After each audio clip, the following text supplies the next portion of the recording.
મિત્રો, આજ હું તમને વાર્તા કહીશ. એક હતો ચકો, એક હતી ચકી.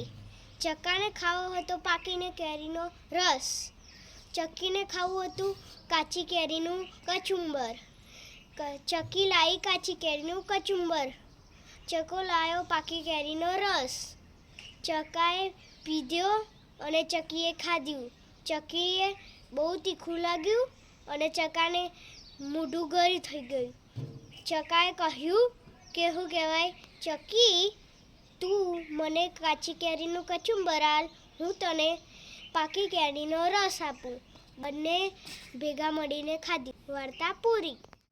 જય માતાજી મિત્રો, તમે મારી ચેનલને લાઈક, કોમેન્ટ, સબસ્ક્રાઈબ કરજો. મારી ચેનલનું નામ શિવ રાજા 107 છે.